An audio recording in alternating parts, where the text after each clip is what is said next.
Adila Afika, ingin berbagi sedikit pengalaman dalam mencapai atau mendapatkan beasiswa PMDSU.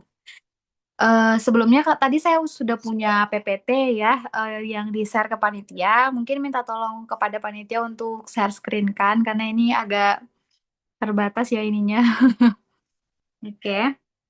Eh, di sini saya mengucapkan terima kasih banyak kepada tim panitia yang telah memberikan saya kesempatan untuk sharing session pada malam hari ini. Semoga apa yang akan saya sampaikan nanti dapat bermanfaat kepada teman-teman, adik-adik semuanya. Oke, baiklah di beasiswa PMDSU ini ada kepanjangannya yaitu Program Magister Menuju Doktor untuk Sarjana Unggul. Oke, selanjutnya.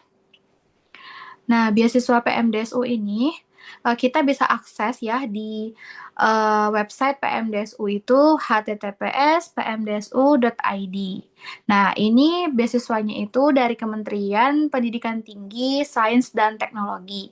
Jadi nanti rekan-rekan silahkan berkunjung ke website pmdsu.id ini untuk melihat berita atau informasi terbaru tentang PMDSU. Selanjutnya,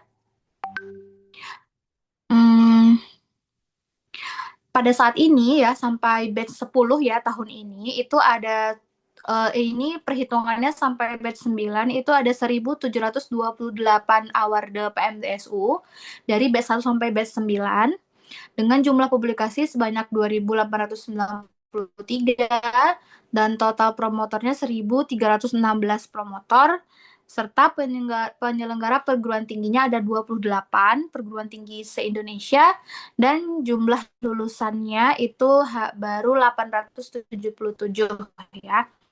Kalau 1.700 ini berarti yang masih ongoing juga termasuk di sini. Alumninya ada 877 begitu.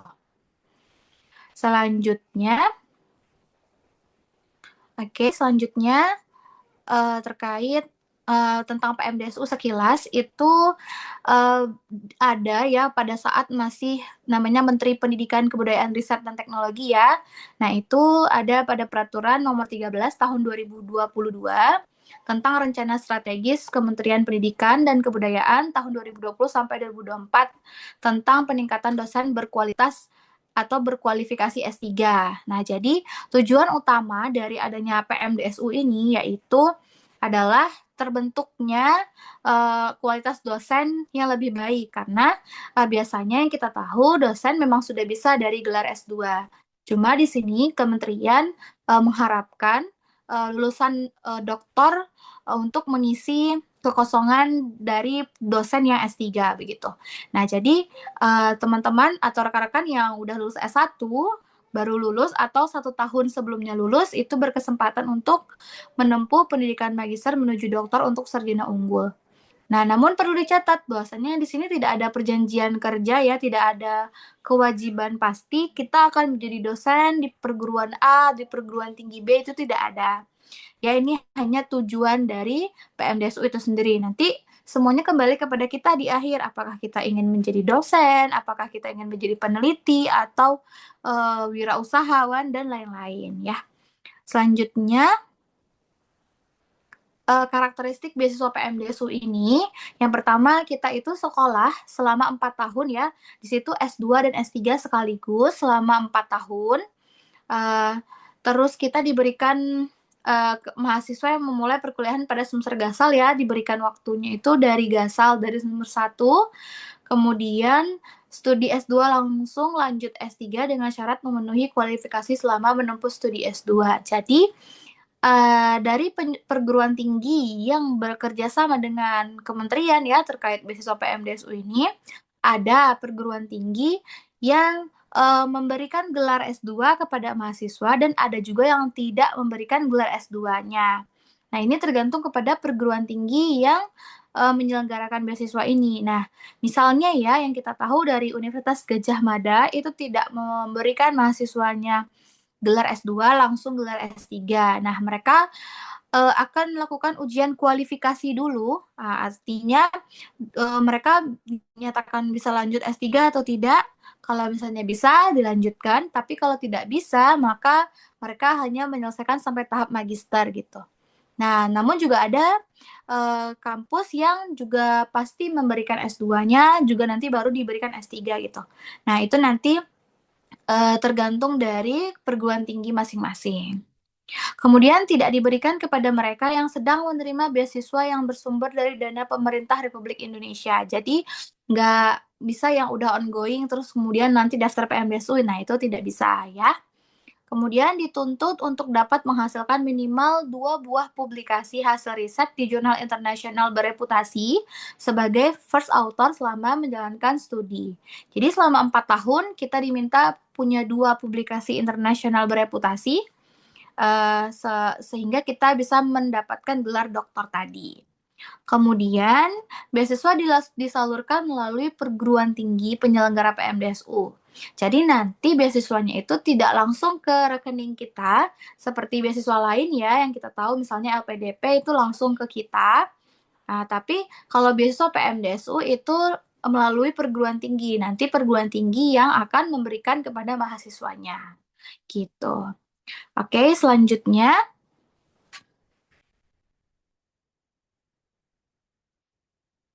komponen beasiswa PMDSU itu apa aja sih? Komponennya itu ada biaya hidup, biaya buku, biaya penelitian, kemudian biaya pendidikan. Nah, itu kalau untuk besarannya, ada perubahan ya, seperti waktu itu saya 2021 masuknya ya batch 6 itu, sampai tamat 4 tahun itu ada 2 kali perubahan jumlahnya, artinya dia naik gitu ya yang kita dapatkan. Jadi, eee, tidak bisa konkret ya pemberitahuannya karena akan berubah tergantung kebutuhan saat itu. Jadi, bisa bisa saja, lebih naik atau lebih besar daripada tahun-tahun sebelumnya. Kemudian biaya pendidikan itu SPP atau UKT yang diminta oleh fakultas, nah itu akan dibayarkan juga oleh beasiswa PMDSU. Kemudian ada uang penelitian ya, riset di kelompok peneliti atau promotor, hibah penelitian PMDSU selama 3 tahun. Jadi kita mendapatkan, hibah penelitian selama 3 tahun yang setiap tahunnya pasti akan dimonef ya, dievaluasi. Nah, dana penelitian ini masuk ke rekeningnya promotor ya. Lagi-lagi tidak langsung ke promotor, tidak langsung ke rekening pribadi kita. Selanjutnya, outsourcing fasilitas riset di luar negeri untuk mahasiswa. Kemudian itu ada namanya PKPI ya, Program Penguatan Kualitas Publikasi Internasional. Nah, itu kita bisa pilih atau, daftar ke profesor di luar negeri yang bisa menerima kita sebagai mahasiswanya dan nanti kita akan diseleksi oleh PMDSU apakah kita, apa ya, termasuk syarat untuk boleh pergi pertukaran tersebut atau tidak. Nah, waktu itu kalau saya itu ke Mahidol University di Thailand. Nah, selama 5 bulan. Nah, jadi kegiatannya itu 4 sampai 6 bulan. Selanjutnya, perluasan jejaring riset internasional untuk promotor, atau kopromotor. Jadi saat kita pergi ya ke luar negeri mahasiswanya, nah itu promotor juga bisa ikut pergi, tapi promotornya juga harus diseleksi dulu gitu. Jadi belum tentu saat mahasiswanya berangkat PKPI, kemudian promotornya juga langsung berangkat, tapi harus diseleksi terlebih dahulu gitu. Nah, kita juga mahasiswa juga diseleksi juga. Selanjutnya,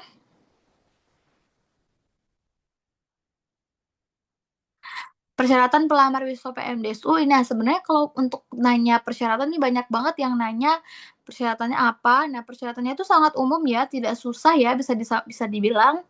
Kita kalau untuk yang batch sekarang, batch 5 itu maaf batch 10 itu, tahun 2025 sampai 2026-nya lulus, kalau 2024 gimana? Nggak bisa ya karena umur.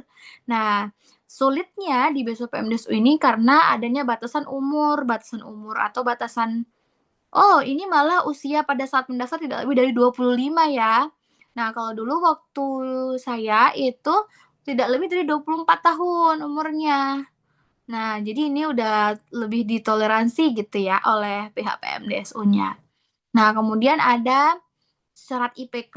Nah, IPK ini syaratnya berbeda-beda tergantung, akreditasi program studi dan akreditasi, perguruan tingginya. Jadi kalau misalnya perguruan tingginya A, kemudian akreditasi prodinya juga A, maka IPK-nya bisa sedikit lebih rendah karena A dan A gitu ya.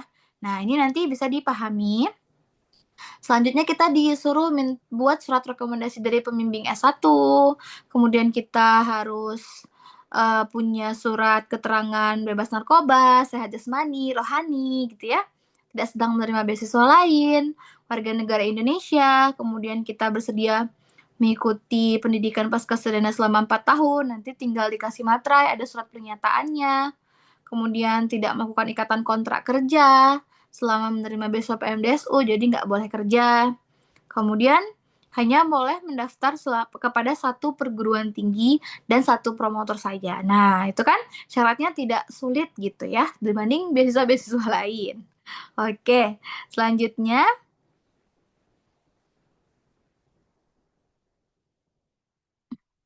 tata cara melamar beasiswa PMDSU atau mekanismenya. Nah, ini yang kadang menjadi kebingungan ya untuk, adik-adik yang akan mendaftar. Jadi kalau beasiswa PMDSU ini kita itu ada mekanisme mendaftar ke perguruan tinggi, dan mendaftar ke promotor. Nah, gitu. Jadi mekanismenya pendaftaran dilakukan secara paralel, baik sebagai pelamar PMDSU maupun sebagai calon mahasiswa di perguruan tinggi. Jadi kita proses pendaftaran harus dilakukan secara online, yaitu melalui laman sistem informasi PMDSU dengan melengkapi semua dokumen yang dipersyaratkan. Ada ijazah, transkrip nilai, KTP, tadi surat keterangan jasmani dan rohani, surat kesediaan mengikuti program, nah kemudian surat rekomendasi. Nah dan, itu di-upload semua di laman PMDSU pendaftarannya. Kemudian C-nya Ditjendikti memverifikasi dan melakukan seleksi administrasi terhadap dokumen persyaratan. Nanti baru diverifikasi tuh syarat-syarat kita tadi yang sudah kita upload. Selanjutnya, terus Ditjendikti menyampaikan hasil seleksi administrasi kepada perguruan tinggi penyelenggara melalui sistem informasi PMDSU. Lalu baru perguruan tinggi menyampaikan kandidat calon penerima beasiswa yang lolos seleksi akademik dan baru menetapkan serta mengumumkan hasil. Jadi itu kan yang di laman PMDSU-nya ya. Nah, kalau kita setelah itu, kita daftar dulu ke perguruan tingginya. Misalnya nih, kan kemarin saya kan di UNY ya, Universitas Negeri Yogyakarta. Jadi, saya lihat saya mendapatkan promotor yang saya inginkan. Kemudian, saya tahu promotor tersebut dari Universitas Negeri Yogyakarta. Maka saya mendaftarkan diri saya sebagai mahasiswa S2 dulu di program studi itu, kemudian saya email ya promotornya, apakah bersedia menjadi promotor saya, apakah saya masuk dalam apa ya, kandidat, apakah bisa dimasukkan dalam kandidat pilihan mereka gitu. Jadi saat ibunya menyampaikan, oh iya silahkan mendaftar di perguruan tinggi terlebih dahulu. Nah akhirnya saya mendaftar di perguruan tinggi. Jadi kita mengikuti seleksi perguruan tinggi bersamaan dengan seleksi yang ada di laman PMDSU. Nah, gitu. Selanjutnya, ini secara ininya ya, visualnya, mekanismenya tadi kita mencari promotor, kemudian kita daftar univ ya, yang di sebelah kanan itu gambar orang kita melamar ya di apa namanya di website, kemudian yang sebelah kiri kita daftar dulu juga di perguruan tingginya. Nah, kemudian kita masukkan dokumen. Nah, yang paling atas tadi itu yang ada 2 orang itu pelamar mencari informasi secara rinci tentang promotor dan bidang studi promotor. Nah, jadi kunci dari PMDSU ini adalah kecocokan ya, kecocokan antara kita dan promotor kita. Antara bidang riset atau bidang yang kita pelajari waktu kita S1 dengan apa yang mereka inginkan saat kita S2 dan S3. Nah, nanti ada ya di laman PMDSU itu konsentrasi atau minat penelitian dari dosen-dosen tersebut. Nah, jadi mereka menyebutkan judul penelitian mereka apa nanti, saat membimbing kita. Nah, jadi kita ukur-ukur nih diri kita bisa tidak ya memenuhi ekspektasi beliau dari judul yang beliau inginkan. Kita bisa tidak melakukan penelitian tersebut selama 4 tahun gitu. Nah, jadi setelah kita tentukan, oh ya akhirnya saya memutuskan untuk di UNY ya, baru kita email promotor itu menyampaikan niat baik kita, kemudian kalau positif, nah kita baru daftar ke perguruan tinggi dan mengikuti seleksi di perguruan tinggi gitu. Oke, bisa di next aja. Ini lanjutnya udah tadi ya. Nah, ini batch 10 timeline tahun ini. Nah, ini sebenarnya kalau PMDSU itu semua timeline-nya sama ya, nggak beda-beda karena mulai kuliahnya itu ganjil. Jadi kan rata-rata universitas Agustus, September udah mulai. Jadi Agustus itu tanggal-tanggal awal Agustus seperti ini, kemarin baru 2 hari yang lalu kayaknya pengumuman PMDSU batch 10 ini. Jadi, atau kemarin malah ya. Nah, jadi dia agak mepet ya masuk antara pengumuman sama masuknya. Ini kalau kayak UNY itu udah akhir Agustus sudah masuk, sedangkan pengumuman baru 7 Agustus. Jadi memang karena ngejarin masuk di semester ganjil. Nah, jadi kita daftar online dulu, kemudian seleksi administrasi ya, pleno pertama, kemudian nanti ada wawancara sama promotor gitu-gitu ya. Nanti baru pengumuman akhir di bulan Agustus gitu. Selanjutnya, hal-hal apa saja yang harus diperhatikan pelamar beasiswa PMDSU? Nah, hal-halnya yang paling penting, ini yang nomor 1, mencari informasi selengkap-lengkapnya tentang promotor dan bidang studi. Nah, seperti yang telah saya sampaikan tadi. Kemudian nomor 2, pelamar PMDSU hanya diperbolehkan mengajukan usulan kepada 1 perguruan tinggi penyelenggara PMDSU. Nggak boleh 2, hanya 1 saja ya. Selanjutnya yang ketiga, mendaftar program pascasarjana di perguruan tinggi yang dituju dengan memenuhi persyaratan pendaftaran. Jadi, saat tadi kan sudah keluar di website ya, nama promotor dan perguruan tingginya. Nah, itu juga ada program studinya apa. Misalnya tadi saya seperti ini, saya S1-nya Pendidikan Kimia Universitas Negeri Padang. Nah, lalu saya suka nih tadi dengan judul penelitian dan saya mampu rasanya dengan penelitian profesor yang ada di UNY, Universitas Negeri Yogyakarta. Jadi, saya lihat ini kalau saya mau daftar ke Universitas Negeri Yogyakarta, apakah saya mengambil S2 Pendidikan Kimia, maka lihat di bawah profil promotor itu program studinya apa. Nah, ternyata program studi S2-nya adalah pendidikan sains atau pendidikan IPA. Maka saya di sini mendaftar S2 di UNY itu jurusan pendidikan sains, bukan pendidikan kimia ya. Jadi gitu, itu harus teliti dan telaten ya dalam melihat program studi, keberminatan promotor itu, kemampuan kita nanti dalam penelitian dan lain-lain. Oke, selanjutnya penyaluran beasiswa PMDSU. Nah, tadi udah saya sampaikan ya, ini penyalurannya per 6 bulan ya kalau di Universitas Negeri Yogyakarta. Ada juga yang per 3 bulan, bahkan ada juga yang per bulan. Nah, jadi ini tergantung sama universitas masing-masing. Yang pasti, kalau PMDSU-nya itu sendiri ngasihnya langsung ke pascasarjana itu dalam waktu 6 bulan langsung. Nah, tapi nanti karena yang mengelolanya adalah universitas, maka universitas memberikan kita mau 6 bulan, mau 3 bulan, mau sebulan, itu tergantung kepada universitas itu sendiri gitu ya. Nah, ini Ditjen penyaluran dana beasiswa melalui kontrak kerja antara Direktur Sumber Daya Ditjen Diktiristek dengan sekolah program pascasarjana penyelenggara PMDSU. Kontrak akan memuat komponen dan besaran beasiswa sesuai dengan ketentuan komponen pembiayaan saat ini, gitu ya. Nah, selanjutnya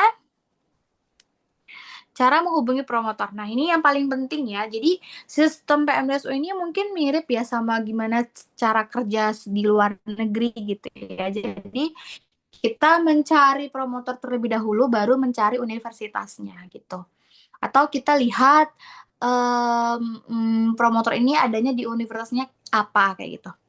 Nah, jadi carilah promotor yang memiliki bidang studi dan judul riset yang linear dengan jurusan yang kita pilih gitu, yang kita punya. Jika terdapat lebih dari 1 promotor yang tersedia, maka tentukan topik riset menarik dan mampu kamu tekuni selama 4 tahun. Jadi misalnya nih, Kayak kemarin itu waktu saya ada di Universitas Negeri Yogyakarta dan Universitas Pendidikan Indonesia. Nah, saya suka dua-duanya, tapi lihat topik risetnya mana yang lebih saya suka dan yang mana yang lebih saya bisa gitu ya, mampu selama 4 tahun kita kerjakan gitu. Nah, akhirnya saya memilih untuk ke Universitas Negeri Yogyakarta. Oke, lalu setelah saya yakin baru kita mulai menghubungi promotor. Nah, setelah menentukan promotor yang dituju, cari semua informasi terkait beliau mulai dari email, kontak WhatsApp, sosial media, dan data dosen. Susunlah kalimat yang baik dan tepat untuk menghubungi beliau dengan melampirkan semua berkas yang diminta di akun pendaftaran PMDSU dan dokumen pendukung lain. Nah, ini next kita dulu ya. Di sini saya bikinkan format saya menghubungi promotor tahun 2021 kemarin ya. Yang jadi subjeknya permohonan menjadi promotor PMDSU. Yang terhormat Profesor siapa gitu. Assalamualaikum, izinkan saya memperkenalkan diri. Nama saya adalah Vika. Saya telah menyelesaikan studi sarjana di Prodi Pendidikan Kimia Universitas Negeri Padang. Saya sangat tertarik berkeinginan untuk melanjutkan studi saya ke jenjang yang lebih tinggi di jurusan apa. Nah, karena apa gitu ya? Sebagai kampus apa? Jadi kayak kita jelaskan dulu istilahnya kuatkan dulu kalau kita ini mau di kampus itu kenapa gitu. Nah, kemudian saya berencana mengajukan beasiswa PMDSU setelah saya membaca profil, tema penelitian, dan publikasi dan topik penelitian dari Ibu di laman PMDSU. Saya sangat tertarik untuk melanjutkan pendidikan saya dengan melakukan riset sesuai dengan tema penelitian yang Ibu tawarkan. Apa Ibunya? Kan di situ di website ada tuh, tuliskan. Oleh karena itu, saya sangat senang dan berharap bisa menjadi award PMDSU dengan bimbingan dari Ibu. Sebagai bahan pertimbangan bagi Ibu, berikut saya lampirkan CV, ijazah, transkrip nilai, dan surat rekomendasi dosen. Nah, terus kita bikinkan tuh lengkap-lengkap, ya. Terus kemarin itu saya juga tambahkan lagi, kemarin nggak sempat di-screenshot, ini tuh lampirannya ada lampiran kalau kita punya TOEFL, lampirkan TOEFL, terus sertifikat juara-juara, misalnya kita ikut lomba lah, apalah waktu selama S1. Nah, itu ada kan sertifikatnya. Nah, ini kemarin saya nyusul ya, gitu. Oke, lanjut. Jadi setelah menghubungi promotor, apa yang kita lakukan? Nah, yang kita lakukan adalah tunggu balasan email dari promotor yang kita tuju 2 hari sampai 1 minggu kemudian. Jika dalam kurun waktu tersebut promotor yang dituju tetap tidak membalas, cobalah beralih kepada promotor lain dengan minat riset yang masih sesuai atau linear. Jika sudah dibalas dan mendapat respon yang positif, segera follow up untuk langkah apa selanjutnya dan jaga komunikasi.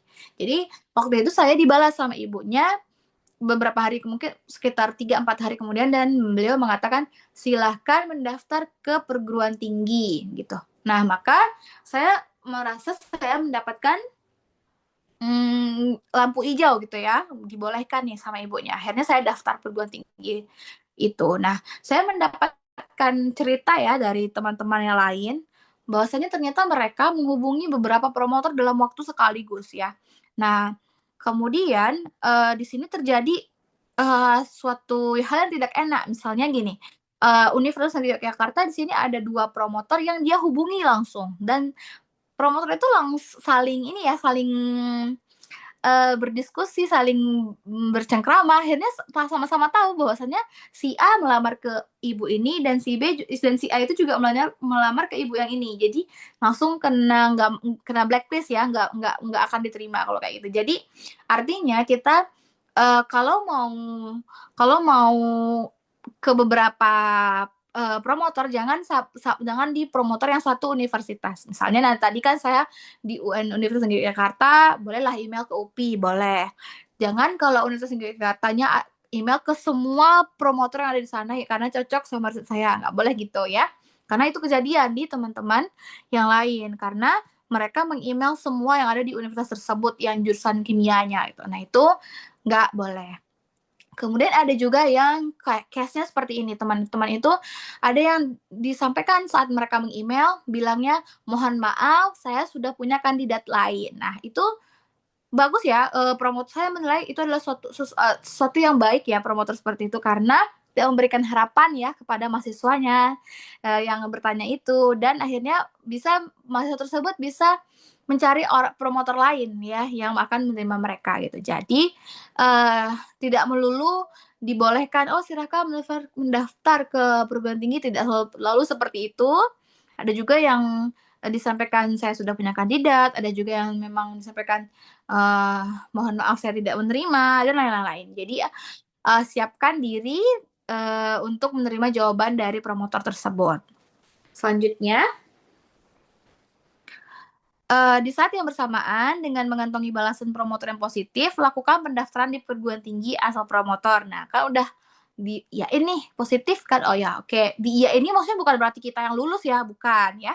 Artinya kita menjadi salah satu pilihan lah gitu, kandidat lah gitu yang ibunya sepertinya suka dengan kita. Nah, pasti ada kandidat lain karena, terbukti ya waktu saya itu yang wawancara itu yang mendaftar ke Ibu itu ada 18 orang. Lalu yang lulus untuk tahap wawancara itu ada 11 orang. Nah, dari 11 orang baru yang diambil satu gitu ya. Oke, lanjut. Lakukan tahapan seleksi perguruan tinggi hingga dinyatakan lulus dan mendapatkan LOA. Nah, seleksi perguruan tinggi kan ada yang administrasi, kemudian ada tes CBT gitu kan. Nah, jadi diikutkan sampai kita punya LOE gitu ya. Selanjutnya, beritahu promotor tujuan bahwasanya telah mendaftar di perguruan tinggi asal promotor dan di laman PMDSU dengan beliau sebagai promotornya. Nah, tadi kan jaga komunikasi. Jadi apa yang saya lakukan setelah ibunya mengatakan, "Iya, silahkan mendaftar ke perguruan tinggi," katanya kan. Akhirnya saya daftar dan, lalu bilang ke email, karena masih melalui email, bilang sama ibunya, "Mohon izin memberitahu Ibu, saya telah mendaftarkan diri di perguruan tinggi dan akan mendapatkan jadwal ujian pada tanggal misalnya, 5 Juni gitu ya. Nah kemudian, mungkin ibunya nggak akan balas emailnya, lalu setelah kita ujian selesai, balas lagi email lagi ibunya bilang, "Mohon izin memberitahu Ibu saya sudah melakukan ujian dan akan mendapatkan pengumuman sekitar tanggal 20 Juni," misalnya. Nah nanti kita pengumuman udah lulus ya, terus kabarin lagi ibunya melalui email, "Mohon izin menginformasikan bahwasanya saya telah lulus di perguruan tinggi, berikut, bukti lulusnya Ibu." Nah gitu. Jadi jaga komunikasi selama kita, masih dalam proses seleksi gitu ya. Oke selanjutnya, nah, dalam hal ini, waktu itu saya diminta dibalas juga sama ibunya menulis proposal riset. Jadi setelah dinyatakan lulus di perguruan tinggi, saat saya memberitahukan, saya sudah lulus di perguruan tinggi tersebut, sudah mendapatkan LOE, lalu ibu mengatakan, "Silahkan dibuat proposal risetnya ya Mbak Adila," gitu. Nah, melalui email. Lalu, yang perlu menjadi perhatian adalah menulis proposal riset ini bukan merupakan persyaratan wajib dari seleksi beasiswa PMDSU itu tidak ya, tapi ini tergantung pada syarat yang diperlukan promotor. Nah, itu tadi. Jadi ini promotornya terserah ya, bukan semua promotor tidak juga gitu. Nah, kemudian apa yang kita lakukan jika mendapatkan pengalaman yang sama seperti saya, berarti buatlah proposal riset yang sesuai dengan topik penelitian yang ditawarkan promotor, mulai dengan memahami artikel-artikel promotor tujuan yang telah terbit. Jadi kan beliau punya minat riset ya, nanti kita lihat di Google Scholar, beliau tuh udah punya publikasi apa sih tentang ini. Nah, kemudian, buatlah kerangka penelitian yang akan dilakukan selama 4 tahun berdasarkan tujuan penelitian ditawarkan. Jadi kan udah tahu nih beliau ini udah pernah bikin apa aja. Nah, kita akhirnya tahu yang beda itu apa, yang belum ada itu apa. Nah, ini yang akan kita lakukan atau kita buat selama 4 tahun ke depan. Nah, gitu ya. Pecah kerangka menjadi bagian-bagian yang memiliki penjelasan ilmiah yang baik. Nah, baru, oh, ibu ini belum pernah membuat ini. Maka kita ide atau punya hal yang menarik untuk membuat hal yang baru. Nah, ini loh alasannya, bikin kerangkanya secara garis besar gitu. Oke, selanjutnya. Yang perlu diperhatikan dalam menyusun proposal riset, gunakan penulisan dan bahasa yang baik dan mudah dipahami dengan jelas dan rinci. Nah, proposal riset yang ditulis tidak harus proposal lengkap bab 1 hingga bab 3 serinci, nggak kayak gitu ya. Tidak ada format baku, bisa menggunakan kreativitas masing-masing. Nah, saat itu saya tidak membuat bab 1 sampai bab 3 seperti ujian skripsi, proposal, seminar proposal, nggak gitu. Jadi saya hanya membuat saat itu 1-2 lembar yang mana dari topik riset tersebut, saya sudah lihat kepada publikasi Ibu, yang belum ada itu ini loh. Jadi saya bikin kemungkinan judul penelitian serta artikel yang bisa dibuat dari penelitian tersebut apa-apa saja. Nah, jadi misalnya judul besarnya adalah tadi Ibu, misalnya nih yang di bidang pendidikan ya, Ibu membuat katanya fokus risetnya adalah STEM dan higher education. Nah, jadi tentang pengembangan STEM, pengembangan STEM lab, pengembangan modul STEM lab kayak gitu-gitu. Nah, jadi yang saya ingin buat yang baru adalah implementasinya yang berbeda, misalnya kemudian STEM lab ini digabungkan dengan vokasional gitu. Nah, artinya itu yang berbeda. Jadi ada dua kemungkinan yang saya buat, yang mana dua kemungkinan tersebut tadi kita pecahkan nih nanti. Jadi terlihat peta konsep atau peta penelitian selama 4 tahun itu kita mau ngapain. Jadi bukan yang kayak penjelasan panjang seperti skripsi bab 1, bab 2, bab 3 gitu ya. Oke. Lanjut, jika memberikan dasar pustaka, pastikan ada mengutip artikel promotor yang telah terbit. Nah, jadi sumber referensi kita punya atau tampilan ide kita yang saya bilang seperti tadi itu apa? Nah, berarti kita punya nih, misalnya tadi kan STEM sama vokasional. Jadi, oh ini nih ada loh sumber risetnya. Nah, kasih kutipannya. Kemudian tadi STEM implementasinya misalnya gitu. Nah, akhirnya Ibu pernah tuh bikin yang Ibu pernah Ibu itu bentar, maaf ya.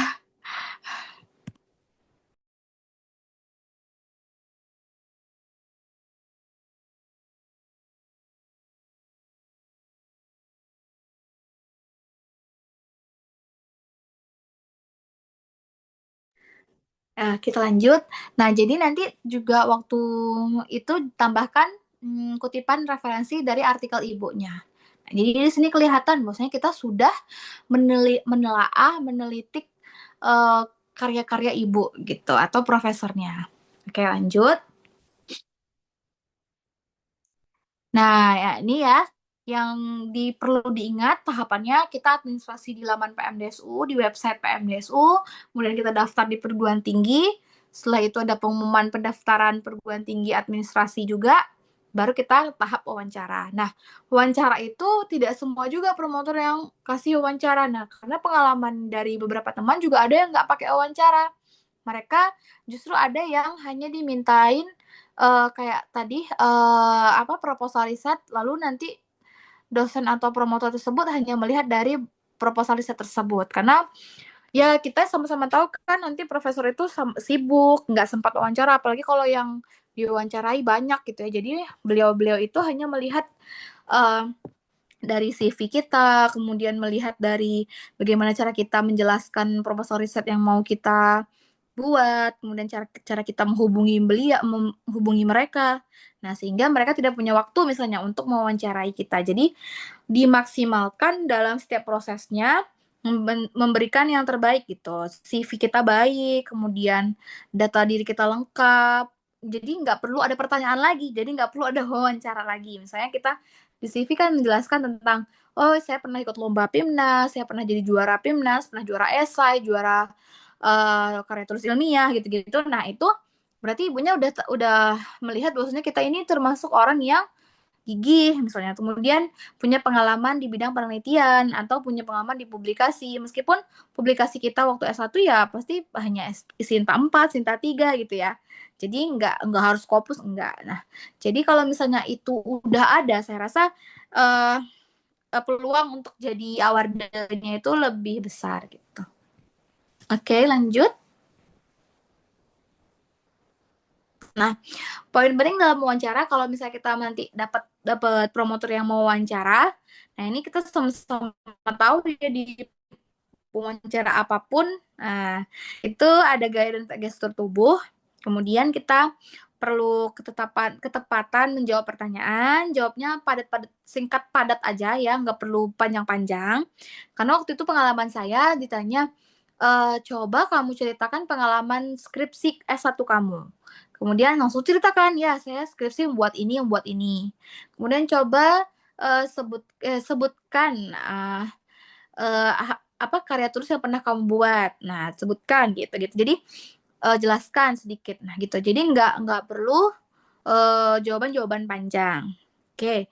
Kemudian kita harus kesesuaian antara CV, kemudian antara, apa, sertifikat-sertifikat kita dengan jawaban-jawaban kita.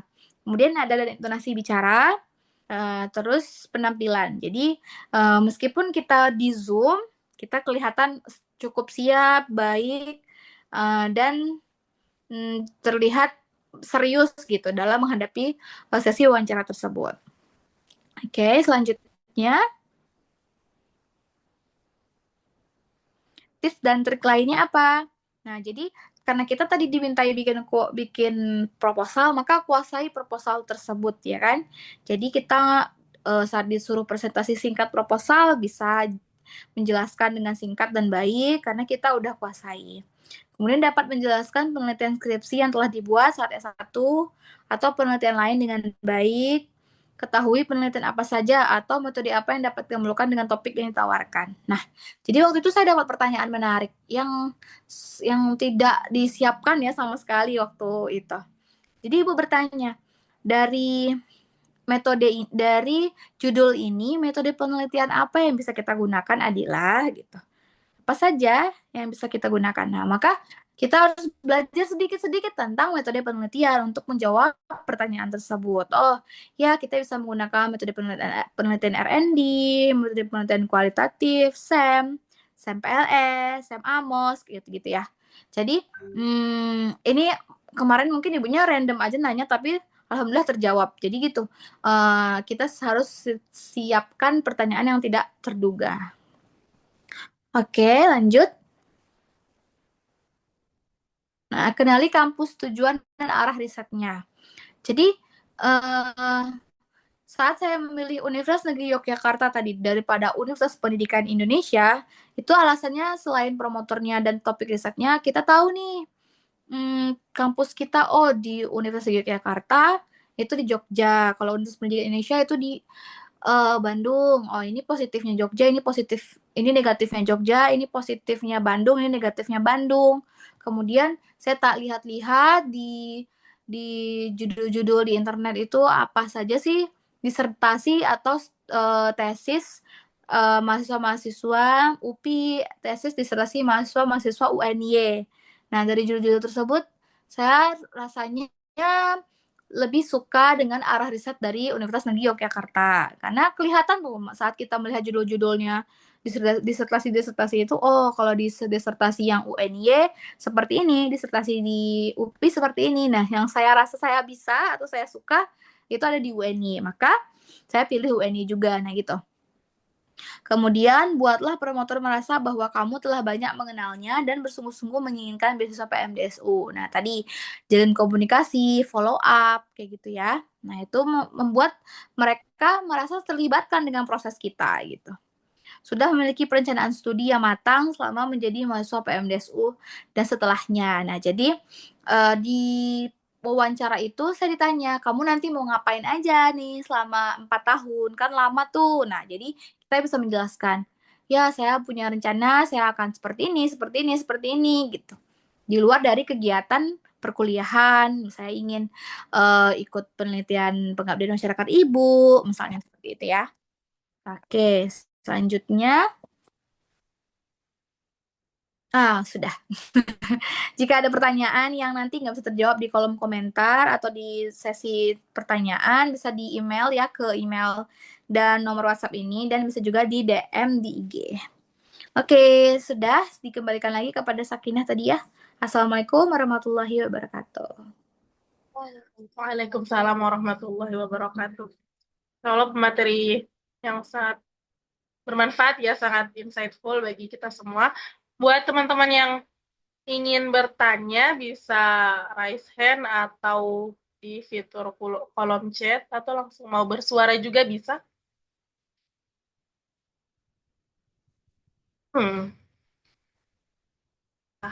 Ada yang ingin bertanya? dari Kak Zakir ya. Kira-kira untuk kami yang backgroundnya soskum, untuk saat ini apakah masih berpeluang untuk lolos beasiswa PMDS? Kak, Oke. mungkin Oke, langsung langsung dijawab ya. ya. Sebenarnya semua itu tergantung dari promotornya. Kalau tahun itu ada promotor dari Sosum, nah itu bisa kita mendaftar nih Kirza. Tahun ini 2026 ini rasanya ada dari Sosum, ada yang manajemen, ada yang pendidikan sosiologi gitu ya.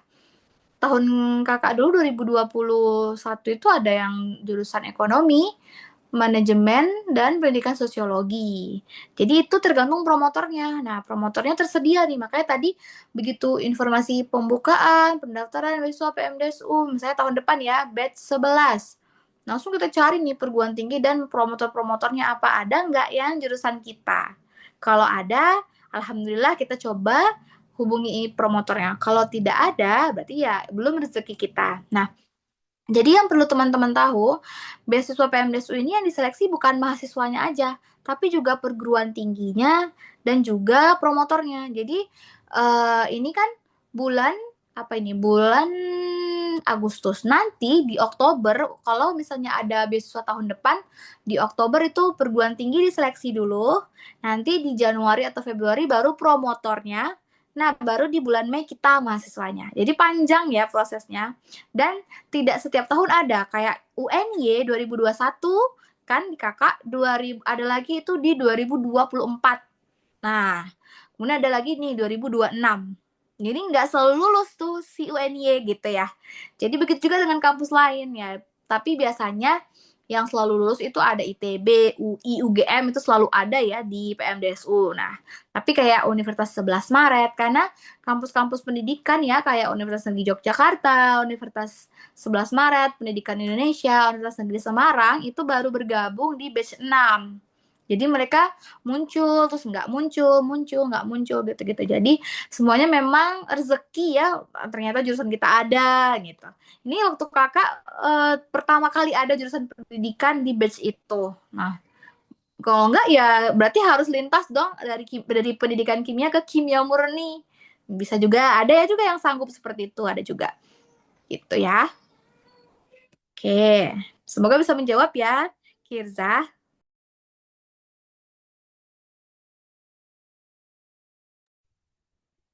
Ya, untuk Kak Zakir bisa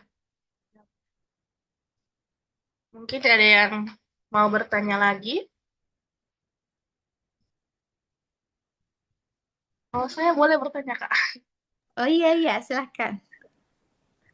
Saya mau tanya, selama perjalanan Kakak ketika mengikuti, ketika mendaftar beasiswa ini, di bagian mana yang menurut Kakak kayak rasanya paling berat dan paling menantang? Apakah dari pas ketika membuat risetnya Kak, esainya Kak, atau di part yang mana yang kayaknya pengen nyerah tapi harus tetap dijalani?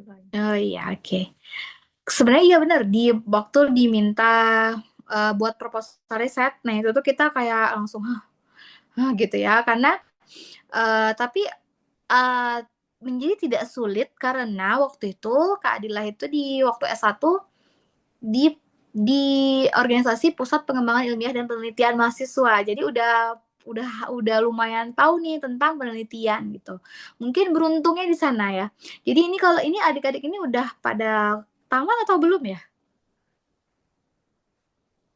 Udah pada tamat kuliah? Kalau saya sih sudah, yang lain kayaknya sementara Kak.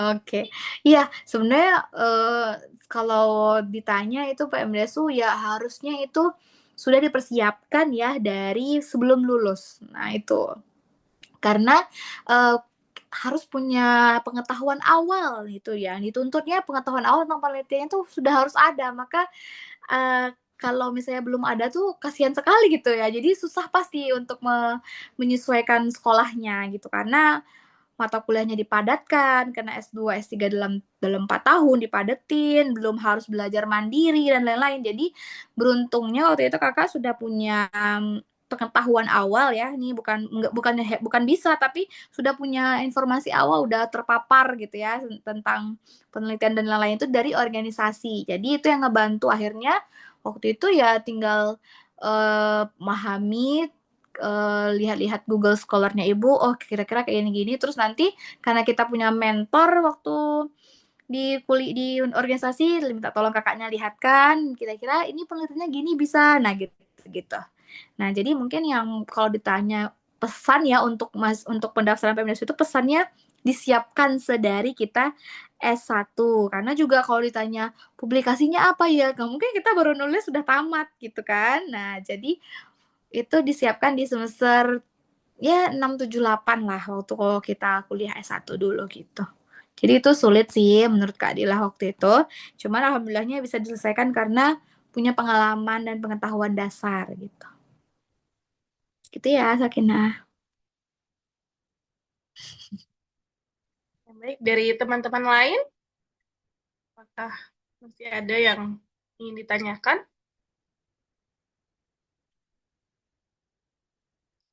Mungkin kalau belum ada, mungkin bisa nanti kalau mau bertanya di email saja Kak Adilanya.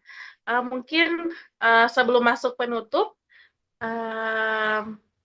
ada closing statement dari Kak Adila untuk kegiatan pada hari ini. Oke, ya. Oke, Sakinah. Ya, closing statement-nya sederhana aja ya kalau teman-teman mau daftar beasiswa, nah itu jangan terpacu sama satu beasiswa.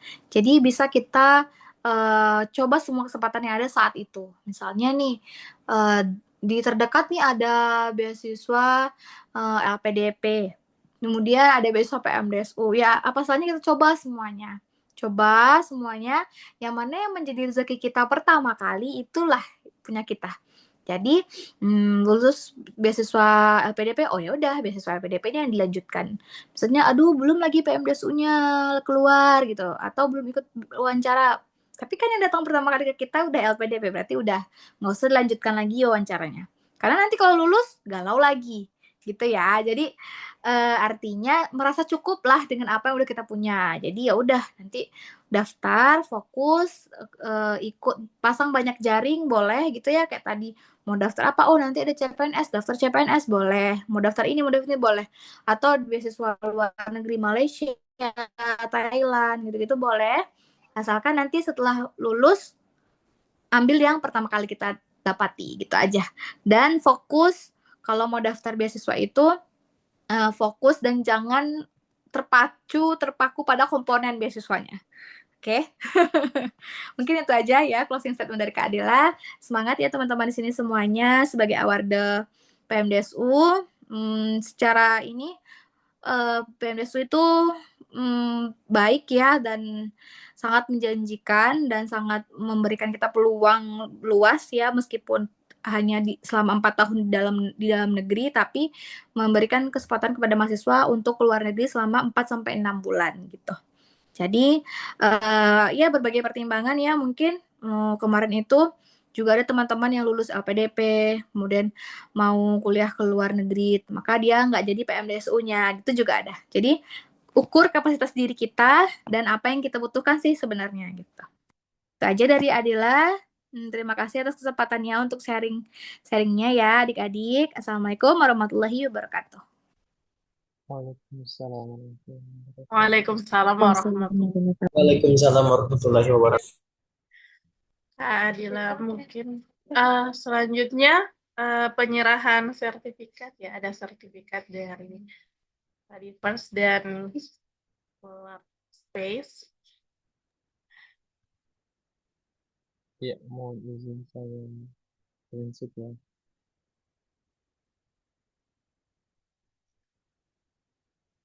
Sudah selesai, Kak Mungkin Sakina? sekalian dokumentasi ya, dokumentasi. Kayak teman-teman yang lain bisa mengaktifkan kamera. Kita ambil dokumentasi dulu. Silakan yang ini.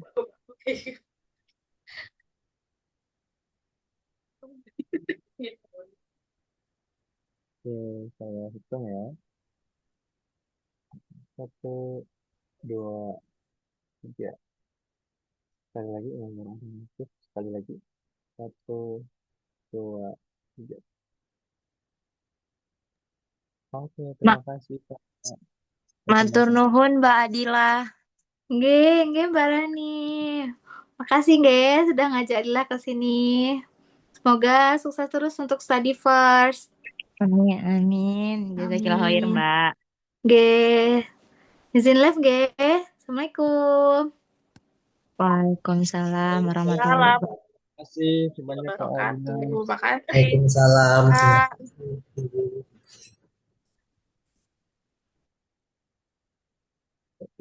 Izin tutup ya. Siap. Kegiatan hari ini dengan mengucapkan hamdalah alhamdulillahirabbil alamin. Wassalamualaikum warahmatullahi wabarakatuh. Waalaikumsalam warahmatullahi wabarakatuh. Matur nuhun ya Mbak Sakinah, punten. Ya. Bapak kalian situ. Izin bergabung. Kak Sakir tanya, Bapak kalian di situ? Bagiba uti. Ada bagiba ada orang uti. Saya tahu sepenuh bagiba ini. Astagfirullah. Ini suka aku dapetin sekali. Soalnya orang tahu ada info terbaru kali. Astagfirullah. Coba. Saya langsung pulang besok. Tidak habis-habisin info terbaru. Jam berapa? Astagfirullah. Kayak Zakir Sob akhir ini Zoom. Jam 3 sosok mau pulang. Jangan pakai bagiba ini Zoom. Dorang kasih berkain uti. Iya, jam 3.